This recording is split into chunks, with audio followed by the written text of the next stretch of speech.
यही कारण रहा कि कई मौकों पर दुर्योधन अपनी पूरी कोशिश करने के बावजूद पांडवों को नुकसान नहीं पहुंचा सका।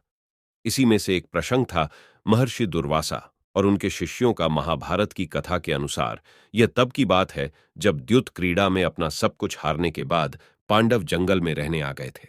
शर्त के अनुसार उन्हें 12 वर्ष वनवास और 1 वर्ष अज्ञातवास काटना था। दुर्वासा महर्षि पहले हस्तिनापुर गए, वहां उनका खूब सत्कार हुआ। दुर्योधन ने मौका देखते हुए चतुराई की और महर्षि दुर्वासा से कहा कि उसकी इच्छा है कि वो पांडवों के पास भी जाएं और उन्हें सेवा करने का मौका दें, ताकि महर्षि का आशीर्वाद पांचों भाइयों को मिल सके। दुर्वासा महर्षि के क्रोध और शाप से सभी परिचित थे, इसलिए दुर्योधन को लगा कि जंगल में अगर महर्षि का सत्कार अच्छे से नहीं हुआ तो वे पांडवों को जरूर शाप देंगे। तब महर्षि दुर्वासा अपने हजारों शिष्यों के साथ पांडवों की कुटिया में आ पहुंचे। उन्होंने स्नान के बाद भोजन की इच्छा प्रकट की। युधिष्ठिर इसे टाल नहीं सके, लेकिन पांडवों की एक समस्या थी। उस समय युधिष्ठिर के पास एक अक्षय पात्र था। ये सूर्यदेव से उन्हें प्राप्त हुआ था। इससे दिन में एक बार जितना चाहे भोजन प्राप्त हो सकता था। लेकिन जब दुर्वासा महर्षि पांडवों के पास पहुंचे थे, तब तक द्रौपदी के साथ सभी ने भोजन कर लिया था।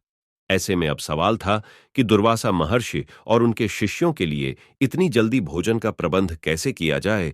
पांडव अब इस चिंता में डूबे थे कि अब क्या किया जाए। दुर्वासा महर्षि जब स्नान आदि कर अपने शिष्यों के साथ उनकी कुटिया में आएंगे तो वे क्या खिलाएंगे। इसी चिंता में द्रौपदी ने भगवान कृष्ण का ध्यान किया और मदद मांगने लगी।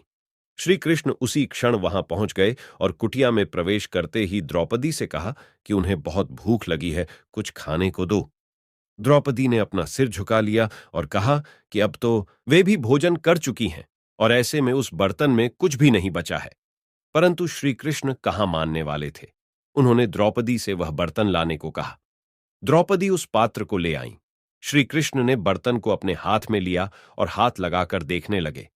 इसमें उन्हें चावल का एक दाना मिल गया, जिसे उन्होंने खाते हुए कहा कि अब उनकी भूख मिट गई। इधर श्री श्री कृष्ण ने चावल का एक दाना खाया और उधर महर्षि दुर्वासा के साथ सभी शिष्यों को ऐसा अनुभव हुआ जैसे कि उनका पेट भर गया हो। श्री कृष्ण ने चावल का दाना खाने के बाद सहदेव को नदी किनारे जाकर दुर्वासा महर्षि को बुला लाने को कहा।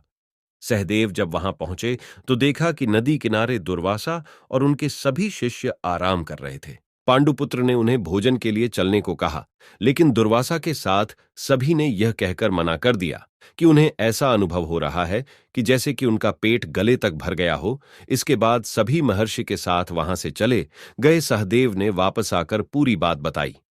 यह सुन द्रौपदी और पांडवों को अनुमान हो गया कि श्री कृष्ण ने अपने चमत्कार से एक बार फिर उनकी लाज रख ली।